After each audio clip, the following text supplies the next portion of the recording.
think he might have caught half a second of us before that intro played, Rick. So you'd be like, what was that? That was a bit glitchy. But half a second. That's that's right. because of that was my bad timing. Good, mate. Good. Good, buddy. Good. Been watching a ton of stuff at the moment. It's certainly glory days on the streaming services. There's so much to watch. So much. And I've been plowing through as much as I can, Rick. And a couple of things I wanted to talk about some of the shows I've been watching. And the first one, which I just finished last night, was this Dexter New Blood. I caught up on it, which was released last year, but I finally got a chance to watch it. And what a great last season. It absolutely, they tied up the character perfectly after the much maligned, and I definitely had issues with the last season. I think everyone had issues, didn't they? Yeah. Everyone had issues with it. So this one's set 10 years after that final season that they did. And it's fantastic, and I'll go into it just a little minicum of spoilers. Spoilers. A little minicum, so if you don't know, skip forward. So, really, the plot is he's now living in a brand new town, and he's got this new life set up, and his son comes back. So, if you remember his son Harrison, the little baby, and that from the original series, and he comes back as like a teenager, and it's a story about those two connecting and what happens from there, and that's as far as the spoilers will go. But exceptional. And Clancy Brown, do you know who Clancy Brown is, Rick? No. If I showed you a picture of Clancy Brown, who he is too. You absolutely know who this is. He's a prolific performer in Hollywood, one of the best character actors out there. Yes. Yes. Clancy Brown. And he plays I won't tell you who he plays, but he is absolutely phenomenal in that show. Obviously got the Rotten Tomatoes. I would give it a higher rating than this. This is if you love Dexter, this is an absolute must watch. So that was a fantastic show I've been getting. The other show I've been getting into, Rick, and I so recommend this to anybody who loves good quality television, and that's Euphoria. I have with Zendaya about this all the time. This is everywhere. I have not got into it yet. Incredible show. It is a show that's obviously dealing with drug addiction. It's a coming of age story with all these different characters. Yeah. And it just feels like every episode of this show just takes it to another level. It's a weird show to watch, Rick, as a 48-year-old man, to be honest with you, because it is dealing with young people with a lot of nudity. So you do feel like a little bit of a pervert watching it. But the rest of the show, it's so well handled. The storytelling is so well executed, and the characters are so well defined. It is just, it's an HBO show, which generally means quality, of course, and it certainly is. Yeah. It's one of the greatest shows currently on television, Rick. So if you haven't seen Euphoria, mate, you've got to get on Euphoria. Over here in Australia, you can watch it on Binge. So, and I would absolutely agree with those audience and critics rating as well. Absolutely top notch. Now, let's move on to a show I've been watching that I know you have been watching as well, which is The Book of Boba Fett. We got the series finale this week, Rick. And, mate, I've got to hear what you think as a casual fan of Star Wars. Look, as an outsider, as looking in, casual fan. Tell me what you thought of this last episode. Absolutely enjoyed it. I loved it. I thought it was great. It had everything in it. It had a lot of action. Boba Fett was back in it. Obviously, finally. Look, look. Just briefly on that, Jason. You could probably lighten a few things on it as well. I know a lot in social media at the moment. Everyone's really bagging on it that the Mandalorian really saved Boba Fett. You know what I mean, in this series, and I'm like, can we just enjoy the fact that we've got this on screen? You know what I mean? As an outsider, I respect what Star Wars is and what they created, and I just thoroughly enjoyed it. Why can't people just enjoy the fact that we've got these characters back on the screen? Is it that hard? It's great. Look, as a Star Wars fan, look, I'm with you. Obviously, I've been singing that boat for a little while as well, Rick. It's like, we live in a world where we're getting this stuff, and I'm really like it. Look, there are things that I don't like. I will say the strongest episodes in the series were the Mandalorian ones, but there are many reasons for that. That's obviously, Yeah. we've already seen 2 seasons of the Mandalorian. He's a familiar character. So we've built up this emotional connection to it. Yeah. I like they did it because what they did is they resolved a lot of issues they now no longer have to deal with Mandalorian season 3. Because within those 2 episodes, you know, Amando and Grogu were reunited and away they go. Again, that's probably a little bit spoilerish. Sorry, guys, but this is a show where we do spoilers. So that's it. Yeah, look, I really love that. Yeah, look, is it my favorite thing they've done so far? No, but it is. It really is on point. Do I have a problem with a couple of things? Not really. I did love absolutely just about everything in this, but I don't like that bike game, the Vespa bike game. Everyone, yep. I'm not a fan. And there's one move in the episod, Rick. Everyone goes on about the spin. Where the black guy does that spin and spin. For no logical, practical reason. He just does this, and it's not even well done. Could have done without the Vespa gang. But, I mean, what can you say? Boba Fett's crashing into town with a Rancor. Look, there was a lot of great stuff in it. I did enjoy it. I would like to. I don't know if they'll continue with the Book of Boba Fett. This feels like a one and done scenario for me. But there were great scenes in it. I mean, I absolutely love Fennec going in and killing all the heads of the families and such at the end. That was awesome. You know, which was absolutely very Godfather-ish like. And if they were going to continue, I'd like to see it more lean towards the mafia, Godfather type of feel. But yeah, hey, who would have thought 4 years ago that we would have already seen a Book of Boba Fett show? So, if anything, maybe it highlights that Boba Fett as a character is kind of done. You know, the Mandalorian seems to really represent that. The Mandalore in the way, and he's got that look and design, and we're far more invested in that character these days. But yeah, a smile on my face in every one of these episodes. So absolutely wonderful stuff. So I think the audience has been a bit harsh. I do think it's a bit of toxic fandom heading in there because, you know, it's like you get something really delicious served up to you and you love it. But every time now, every time you go back to that same restaurant, it's got to be better, and it's got to be the way you want it, and it's got to be. But you forget how delicious the meal is in the beginning, and I think that's what happens with a lot of fandom, especially around Star Wars. You know. But anyway, let's move on to something that's a bit more universally loved at the moment, and we're heading into. We've seen the second to last episode. We are heading into the final episode this week, and that is Peacemaker. My God, what an episode. Well, what a show. I mean, it's a comedy, but it's not a comedy. It's a comic book film, but it's not, comic book show, but it's not a comic book show. It's a action show, but it's not that. It's just sumptuous. I'll go back to the food analogy again. Meal of all these different flavors and tastes. And it is the best. Sorry, itchy eye there. It is the best, certainly, television show on streaming at the moment. Period. And at the end of episode 7, again, I'm going to keep doing these spoilers. At the end of episode 7, we get to see the cow. This which looked amazing. This giant, epic cow. So now remember, Rick, they did not show this. No, James Gunn did not show episode 8 to anyone. So when it was out, being reviewed and all that, he gave the first 7 episodes up, but he never gave up episode 8. He wanted no one to see it. So for me, that says he's got something really special planned this week on the final episode of Peacemaker. And I think the numbers for HBO Max will be through the roof. I loved it. This episode was so good. And I've got to say, John Cena, just the range that he has, like he's dealing with his father and his brother's death. When you see it in it, it's going in a bit of a dark side, and you just see that shine out in Cena's acting performance. And then he just flips it again and goes back to that, funny, crazy Peacemaker character. Absolutely great. It's just I cannot wait for next week and see what they deliver. Oh, look, it's going to be great. It's going to be great.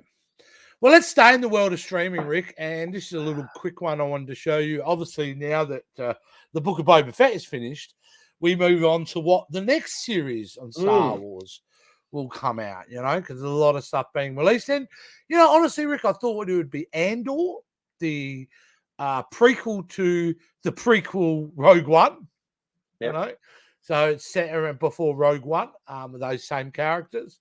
But no, big, massive surprise this week. It is announced on May 25th, and everybody out there knows exactly what I'm talking about, is that we're going to be getting Obi-Wan Kenobi.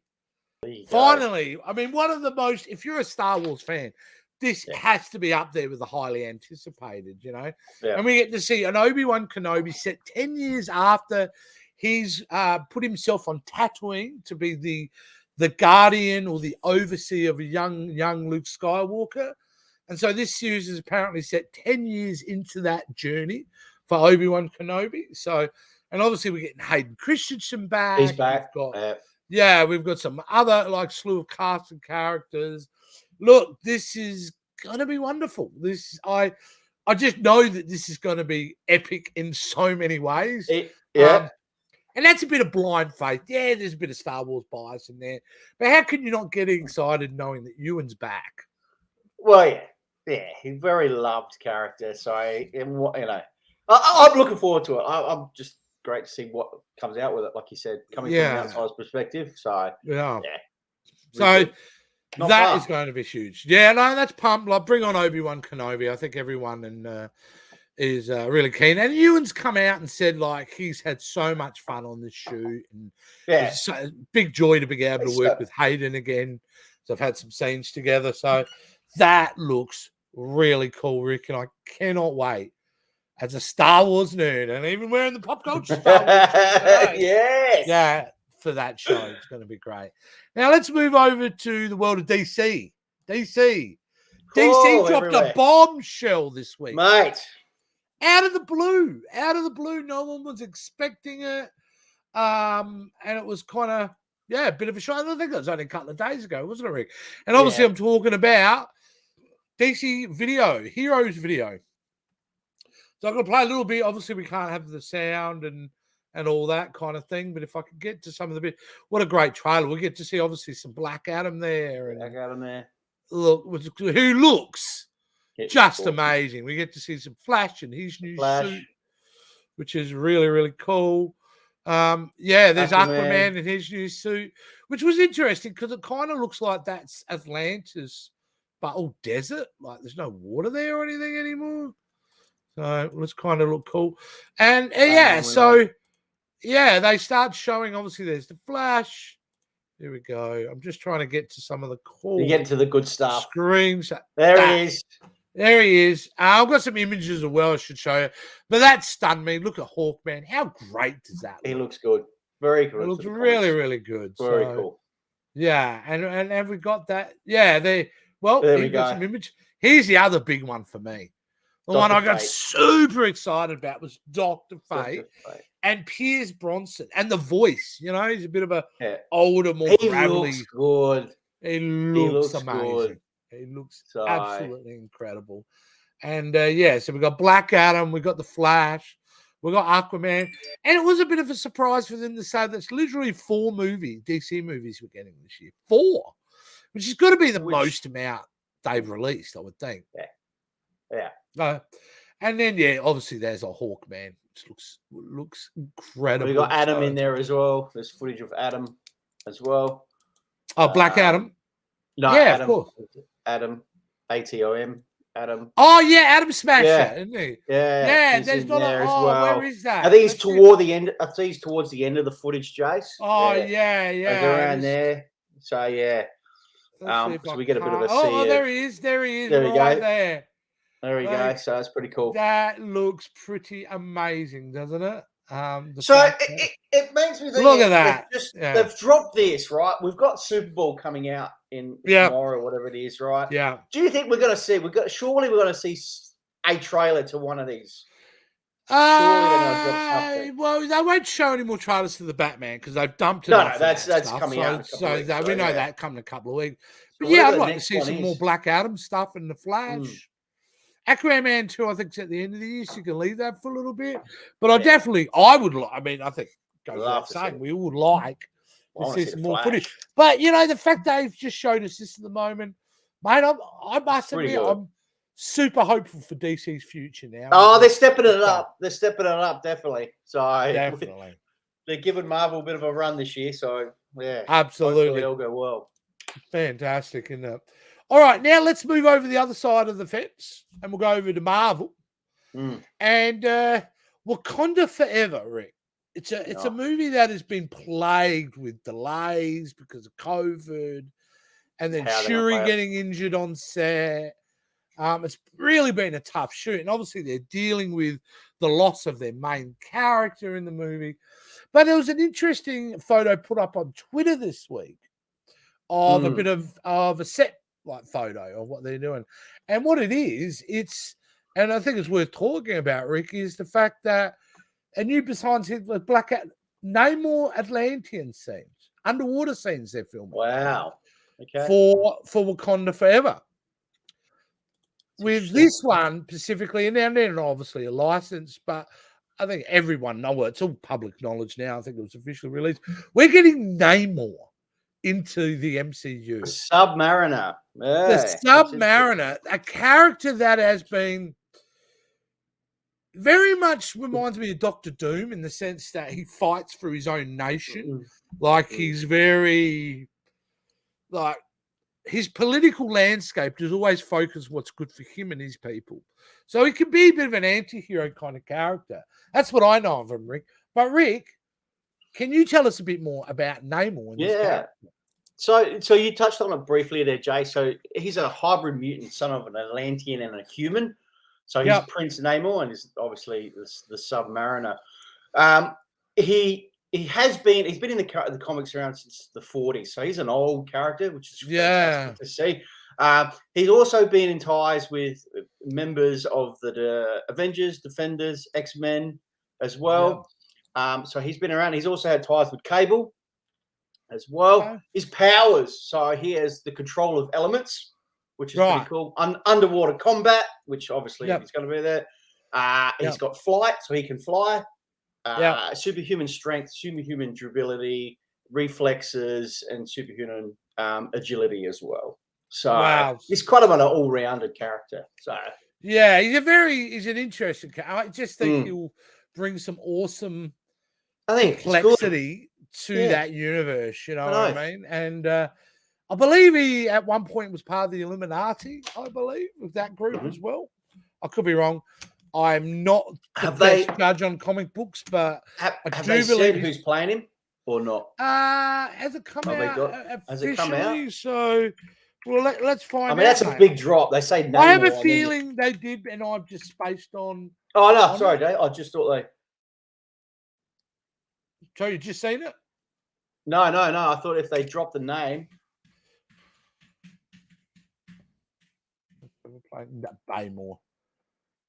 Baymore. There you go. There's my spelling again. My spelling's been shocking lately. Surely they would. Someone would have been. Well, Techno is rumored. So there's been a big rumor out that this guy, and I don't know if anything's official, but that guy with Namor. So good choice. I don't know him from anything. I don't know either. Yeah, he doesn't stand out from me. But he is rumored though. So he is rumored. I can't even pronounce his name correctly, so I won't even try because it'll be a middle-aged white guy trying to pronounce a name and destroying it. Just I think I won't. On the screen. But it looks like we definitely got Namor. That's the point of the story. His name was going to be in the house in the MCU, and that for any fan of those films or any fan of the comics, I would assume, but especially fans of the MCU, I think he'll be a welcome character. And he'll bring a lot of value with him. So, let's stay in the the Marvel universe, the MCU. And coming up sooner rather than later is Moon Knight, Rick. We've got Moon Knight coming up.